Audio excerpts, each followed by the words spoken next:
I don't think it helps anybody. We are totally against it. ये सिर्फ interference है।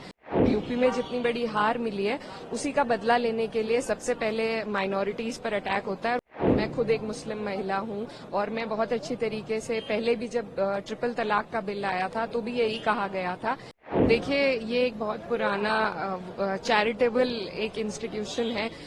वक्फ की जो जमीन है वो कैसे दी जाती है, सबसे पहले ये समझने की जरूरत है। अगर मैं आपको कुछ दे रही हूँ, उसमें कोई तीसरा इंसान, मैं आपको अपनी चैरिटी अपने मन के हिसाब से आपको कुछ दे रही हूँ, उसमें कोई दूसरा इंसान आपको आके बताए कि आप उसका किस तरीके से इस्तेमाल कर सकते हैं, और सारी की सारी जो पावर्स है वो आप अगर जिला अधिकारी को दे देंगे तो उसमें I don't think it helps anybody and we are totally against it. ये सिर्फ इंटरफेरेंस है, क्योंकि ये सरकार जिस तरीके से इनको मैंडेट मिला है और यूपी में जितनी बड़ी हार मिली है उसी का बदला लेने के लिए सबसे पहले माइनॉरिटीज पर अटैक होता है। और मुझे लगता है अगर इसी तरीके से अटैक हुआ, it's not just an attack on minorities but also on the constitution, on article 14, article 25, article 26, it's a direct attack. So and it is not just for Muslims. I think all the minorities in the country need to be aware of this government's intent, of their intent to interfere with one's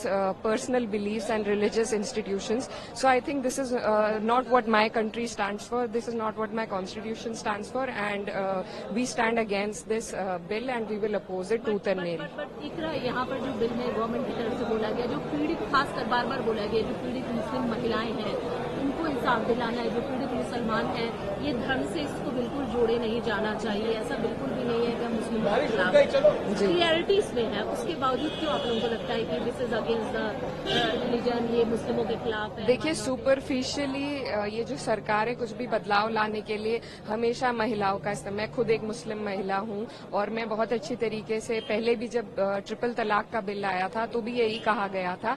पर मेरी मांग भी थी, मैंने minister of education से मांग करी थी कि आप अगर महिलाओं के लिए कुछ करना चाहते हैं तो आप उन्हें पहले पढ़ाइए, और अगर ये उसमें महिलाओं को इंक्लूड करना चाहते हैं, वो एक सिर्फ वो स्टिपुलेशन नहीं है, इसमें सारी पावर जिलाधिकारी को दी गई है, इसमें सारी पावर, इसमें और people from other communities have to be a part of it. तो इस तरीके के बहुत प्रावधान है, सिर्फ उसको सेल किया जा रहा है कि हम विमेन को इसमें इंक्लूड कर रहे हैं। पर जैसा अभी हमने देखा है ट्रिपल तलाक में, अब क्या होता है, there are a lot of abandonment cases. पहले तलाक हो जाते थे लेकिन अब औरतों को सिर्फ अबैंडन कर दिया गया है, और जो उनके पति हैं वो जेल चले जाते हैं, वो उनके पास वैसे भी उन्हें कुछ उससे फायदा नहीं होता है। तो सुपरफिशियली उसे दिखाने के लिए महिलाओं का वो नाम का इस्तेमाल करते हैं, बट इंटेंट जो उनकी है वो पूरा विपक्ष, पूरा देश और सब लोग समझते हैं। And I think all the minorities of this country are together in it and we will oppose it.